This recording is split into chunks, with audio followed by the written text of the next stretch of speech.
Before we start, we would like to acknowledge that this podcast is being recorded on the unceded lands of the people of the Kulin Nations and pay our respects to their elders past, present, and emerging. Hello, everyone. Thank you so much for joining us today. My name is Emily, and this is Haley and Emily. Say hi, everyone. Hello.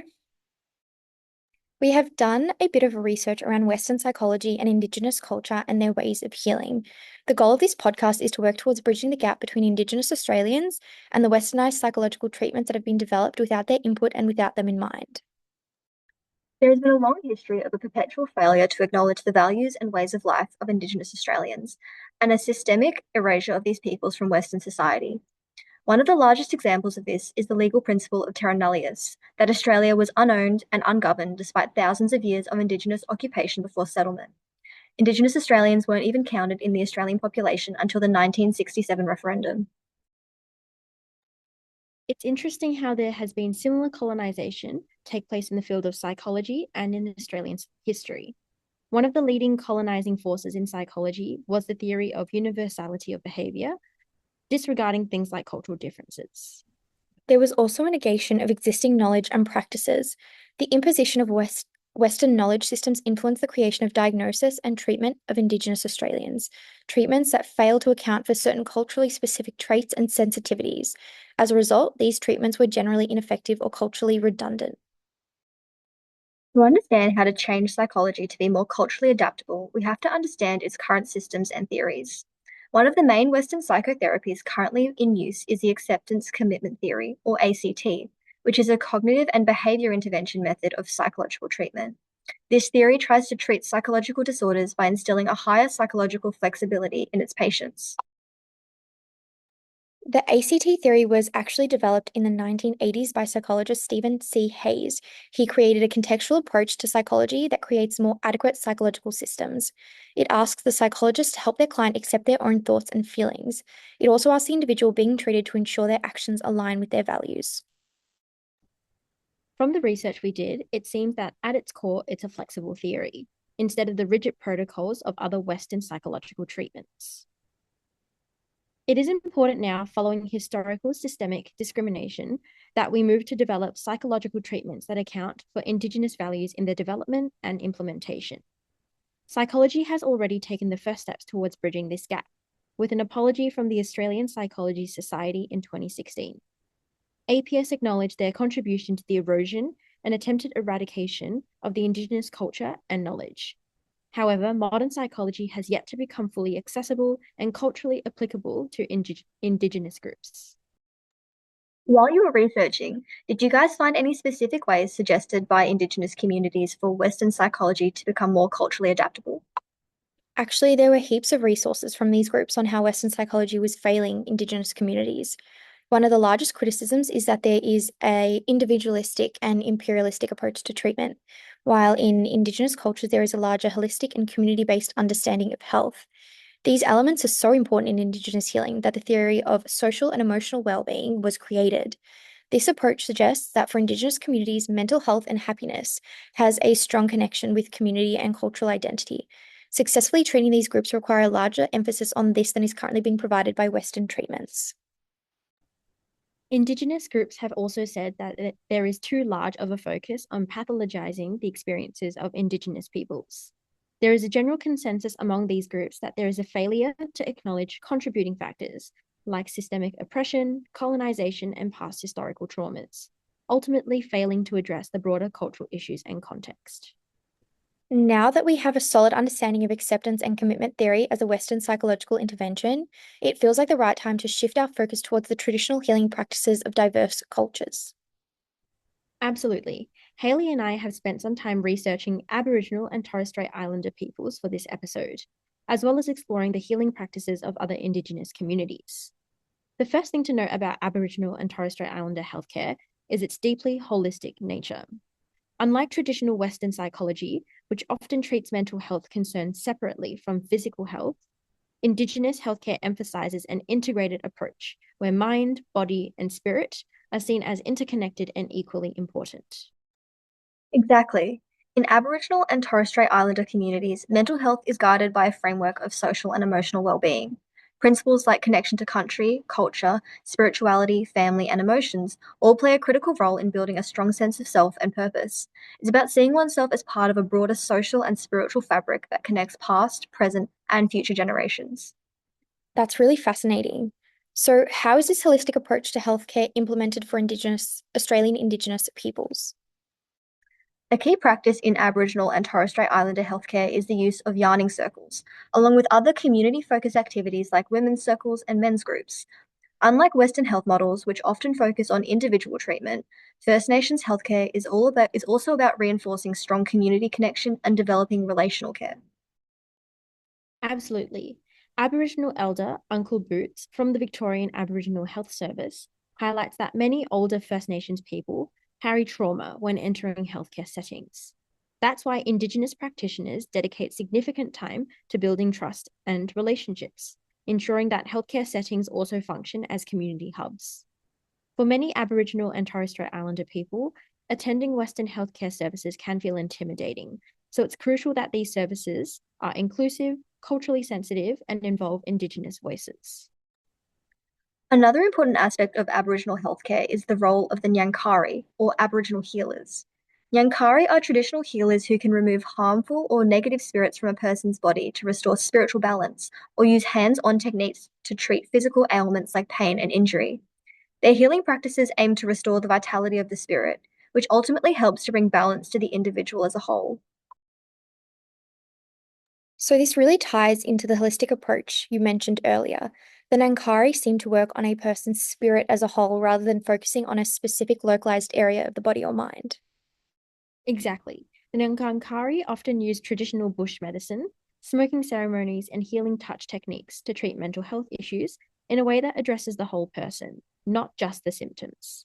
These treatments have been described by Aboriginal people as strengthening in a physical, mental, psychological, and emotional way, and the Nyankari provide a more complete approach to spiritual and cultural elements of health. It's such a different approach to healthcare than we might be used to as non First Nations people. And it's also interesting to note that the Maori people of New Zealand share some similarities in their healing practices with Indigenous Australians. Their traditional medicine, Rongoa Maori, also takes a holistic approach to health. It combines spiritual healing, the power of karakia, which are traditional prayers, the mana of the tongkua, who's a skilled healer, and the use of herbs. That's right. In traditional Maori belief, illness is seen as a symptom of disharmony with nature. The Tonghanga, or Rongoa Maori expert, would first assess the imbalance causing the illness, and then treat both the physical and spiritual aspects of the condition to restore harmony. Now that we understand ACT and different Indigenous practices of healing and well-being, we will be engaging in a discussion to find the intersectionality between ACT and Indigenous health practices. We encourage our fellow psychology students to join along at home as we try to find ways to implement Indigenous practices into the current uses of ACT. Emily, how do you think ACT complements Indigenous practices of healing and well-being? I believe ACT can be used effectively in modern day health practices. ACT is a culturally flexible model. At its foundation, it's built upon values. This values oriented view of behavior helps psychologists to tailor ACT to the values of the client. For Indigenous communities, some common values that can be embedded in ACT are forgiveness, self and others, integrity, honesty, courage, empathy, mindfulness, and spirituality. Yes, I completely agree. In fact, there is some initial research on the cultural adaptability of ACT. A Vietnamese study had integrated the attitudes of acceptance, flexibility, and contentment. Notably, cultural stories were adopted in the study. For example, folk stories and common sayings were used to reinforce the values of Vietnamese culture and foster a greater cultural atmosphere in the process of ACT. This study is pioneering as the culturally adapted model of ACT was effective. Such incorporations of Vietnamese culture did increase engagement with ACT, highlighting how culturally adapted models of ACT can increase access to psychological therapies. Exactly. Some Indigenous healing practices can be added into ACT, just like the Vietnamese cultural adaptations to ACT.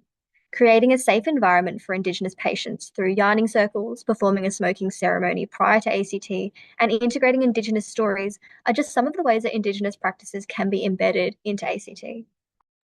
Hayley, you mentioned the active involvement of elders, particularly the Nankari, in Indigenous healing. How do you think they can be involved in ACT? I believe that the Nyankari will be a valuable asset to ACT.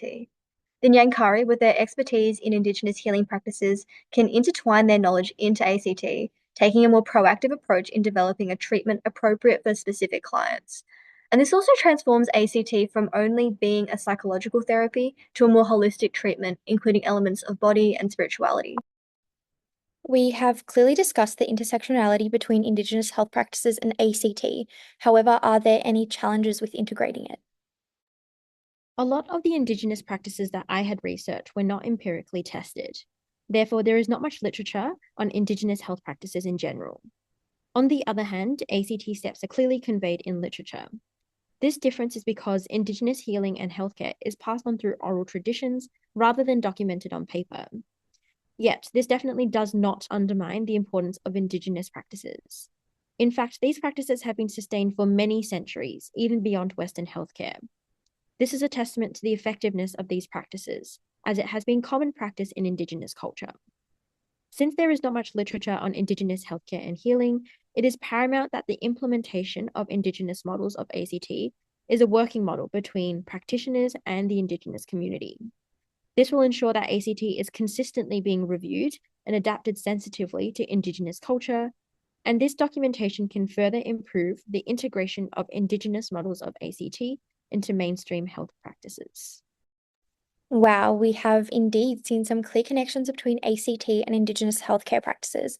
Ultimately, it seems that the scope of ACT can be expanded upon by adding complementary Indigenous healing and wellbeing practices. So, as we wrap up this podcast, it's important to reflect on the broader implications for First Nations therapy and how integrating Indigenous healing practices into ACT could influence treatment outcomes for Indigenous Australian patients. At the beginning of today's podcast, we explored the history of psychology and how it is grounded predominantly on Western views.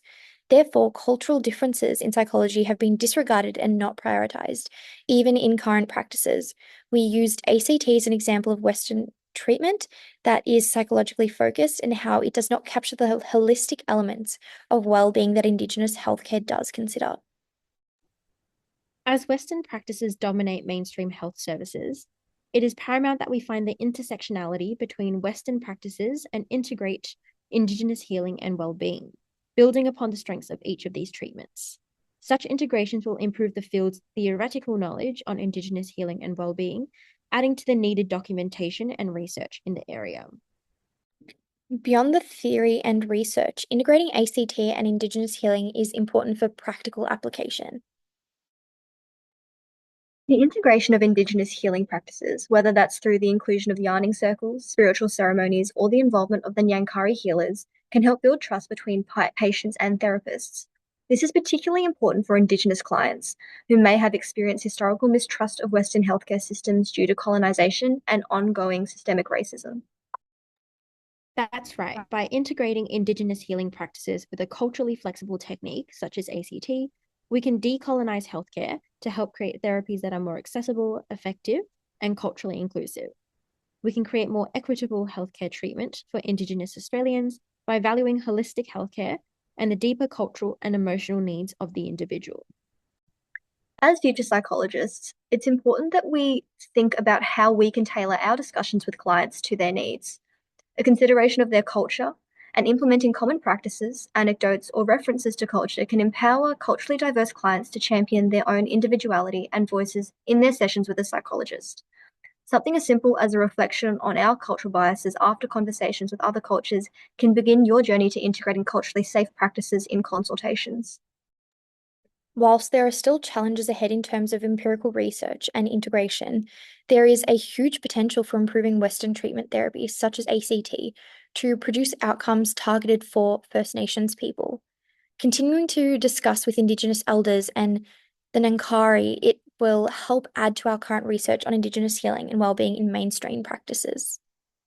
So thank you so much for joining us today. Hopefully this conversation has inspired you to reflect on how us, as the future generation of psychologists, can create a culturally safe space for all.